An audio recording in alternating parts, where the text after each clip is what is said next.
ఎవరు చూడటం లేదని నువ్వు ఈరోజు ఇక్కడికి వచ్చావేమో. దేవుడు నీతోనే మాట్లాడుతున్నాడు, నీతోనే. ఎవరు చూడడం లేదని నువ్వు దొంగగా వచ్చావేమో. కనుక జాగ్రత్త, దేవుడున్నాడు. మరి దేవుని వాక్యం చెప్తుంది, దొంగతనము చేయవద్దు, నీ పొరుగు వానిది ఏది ఆశించవద్దని. కనుక నీవు దొంగగా ఉండకు, నువ్వు దొంగతనం చేయకు. దేవునికి దొంగతనం ఇష్టం ఉండదు. ఏదైనా కనిపిస్తే ఎవరు చూడటం లేదని దాచుకోవటం కాదు, ఇది ఎవరిది అని అడుగు. ఒకవేళ నేను ఎలా బ్రతకాలి, ఎలా జీవించాలి అని నువ్వు దొంగతనం చేయాలనుకుంటే దేవుని వాక్యం సెలవిస్తుంది.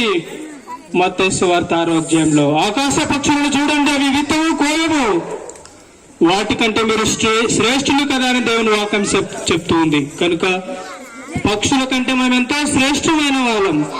దేవుని మీద ఆధారపడితే ఆయన మనల్ని తలగా ఉంచుతాడు కానీ తోకగా ఉంచాడు. నీ ప్రతి అవసరం తీర్చేది దేవుడే. కనుక ఎవరు చూడటం లేదని నువ్వు దాగుకొని ఉన్నావేమో, నువ్వు కూర్చొని ఉన్నావేమో, దూరంగా ఉన్నావేమో, నన్ను ఎవరు చూడటం లేదని. కనుక నువ్వు చేసే ప్రతి దొంగతనం, నువ్వు చేసే ప్రతి పని దేవునికి తెలుసు. నీతోనే దేవుడు మాట్లాడుతున్నాడు, నీతోనే మాట్లాడుతున్నాడు. జాగ్రత్త, దేవుడు ఉన్నాడు. కనుక దయచేసి మరి నువ్వు దొంగగా ఉండకు, దేవుడు చూస్తున్నాడు. దొంగ త్రాసు యెహోవాకు హేయము, సరైన గుండు ఆయనకు ఇష్టము. నువ్వు తక్కడలాగా మరి అటు ఇటు కాకుండా త్రాసులాగా నువ్వు ఖచ్చితమైన జీవితం జీవించు. దేవుని వాక్యం సూటిగా సెలవిస్తుంది, దొంగలకు దేవుని రాజ్యంలో స్థానం లేదు అని.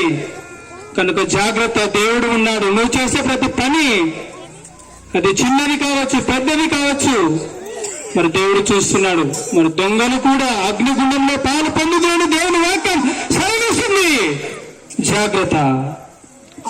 కనుక నువ్వు దొంగవైతే ఇప్పుడే ఒప్పుకుంటే దేవుడు నిన్ను క్షమిస్తాడు. జాగ్రత్త. నీ యొక్క ప్రతి దొంగతనమును నువ్వు ఒప్పుకున్నట్లయితే దేవుడు నిన్ను క్షమించి ఆయన రాజ్యంలో చేర్చుకుంటానని నీవు దేవుని వాక్యం ద్వారా హెచ్చరిస్తూ నా మాటలు ముగిస్తున్నాను. ఒకవేళ నీకు ఈ మాటలు వినపడినట్లయితే, నువ్వు విన్నట్లయితే, నేను చేసే ప్రార్థనలో నువ్వు ఏకీభవించినట్లయితే దేవుడు నిన్ను క్షమిస్తాడు. చిన్న ప్రార్థన నేను చేస్తున్నాను. ప్రేమ నమ్మకం కలిగిన గొప్ప దేవా, మీకు వందనాలు, స్తోత్రం.